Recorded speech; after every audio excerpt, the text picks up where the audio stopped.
What's going on, everybody? Welcome to the Seeds of Change. I'm your host, Matt Mills. I hope whenever you're listening to this, you're having a great day. I hope that you had a great week and a productive week. If you're hearing this, I thank you for tuning in. I thank you for supporting, sharing, and commenting. I didn't want to make the same mistake that I made last week, so I wanted to make sure there was an episode on Friday for you guys to listen to, because I do appreciate your time. I do appreciate y'all checking in. So, one brief family announcement, and it's just a reminder for the bowling party next week on November 12th from 2 to 5 at V&S Bowling Alley on 7235 Elmwood Lanes. Well, it used to be Elmwood Lanes. It's on Elmwood Avenue on 7235 in Philadelphia, PA. So I just want to give you another reminder. Quick shout out. The flyer is on the screen. Please come out and support. If you have friends, family in the area, if you don't, get them all together and come out. Invite your church family, invite co-workers, just allow them to come on and have a good time. Food is included, shoes is included, and it's 3 hours of bowling. And it's $25 for adults, $20 for children under the age of 18, between 6 and 18. If you're under 6, it's free.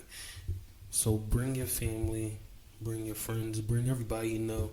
Come out to have a good time. To get into the word or what I want to talk about, just to share with you today, it is a continuation of something I preached about recently.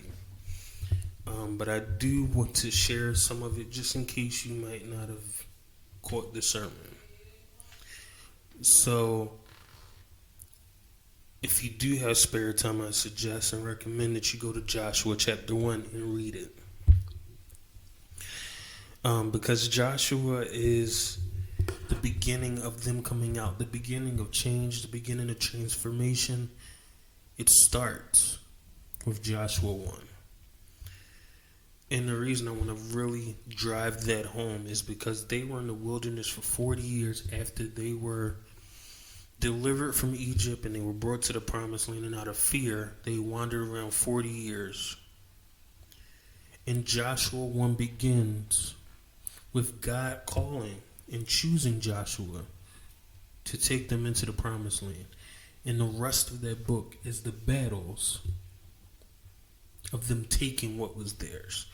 So for those that are looking to move forward and looking to see what's next, Joshua 1 gets straight to the point. What I want to get at and what I want to discuss is the fact that he was called, or the fact that he was chosen.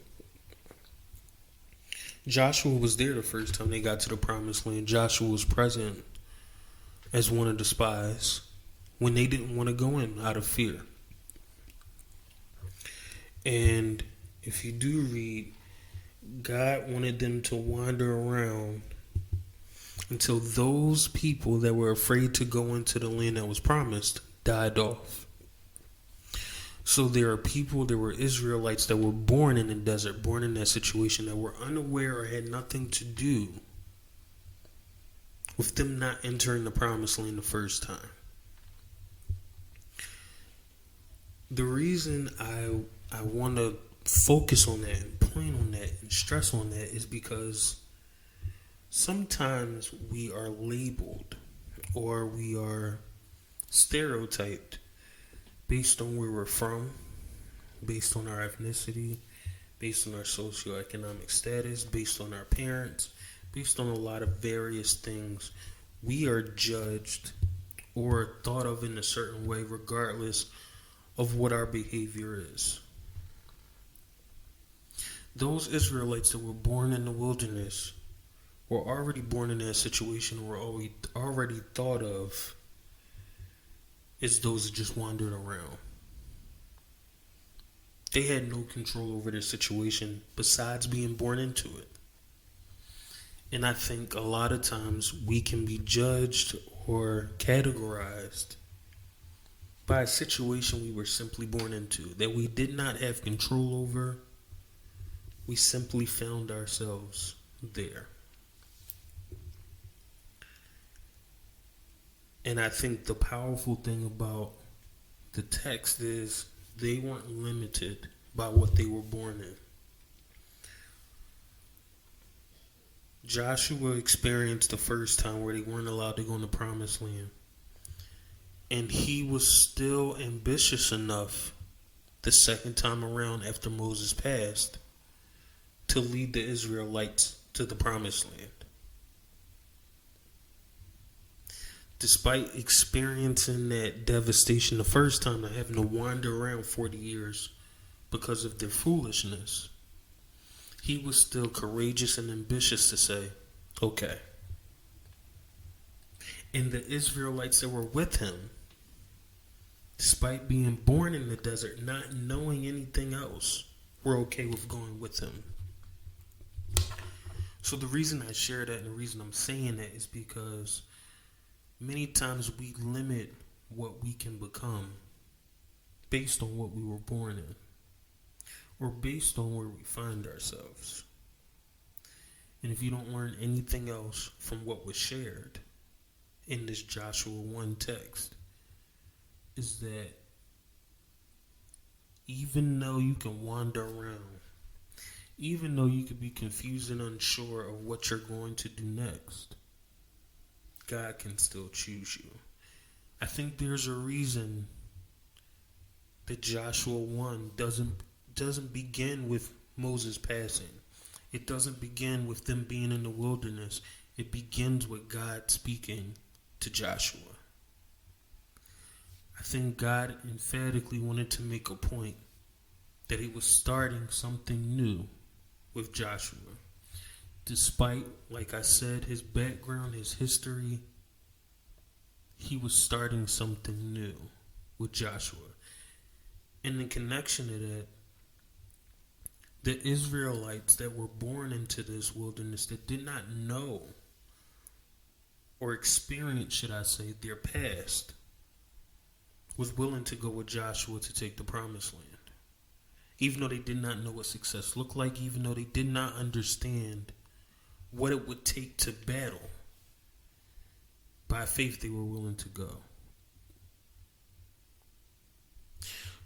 So the thing that's worth sharing and the thing that's worth remembering is you can't control where you are.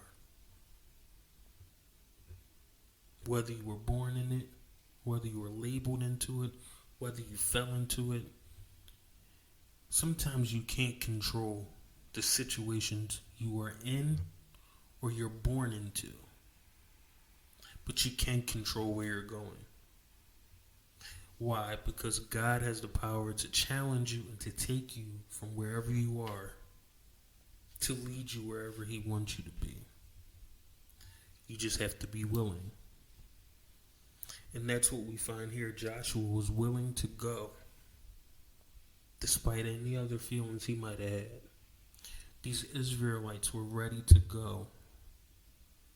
Despite whatever questions or concerns he might have had, they were willing and ready to move forward. So if you ever have concern or doubt because of where you were raised, what you were born into, what your current circumstance is, none of those things are bigger than what God can do. So I challenge you to continue to believe in God, continue to strive to move forward, and continue to be obedient when he speaks to you. So thank you once again for supporting. Thank you for tuning in and checking. I just wanted to give you that little something to hold you over. I hope that you find time to enjoy the rest of your day, enjoy the rest of your weekend. Find time to make the most of your time, because time is the one thing we can't get back. So make sure you enjoy it. Thank you once again, and I'm looking forward to speaking with you soon. Bye.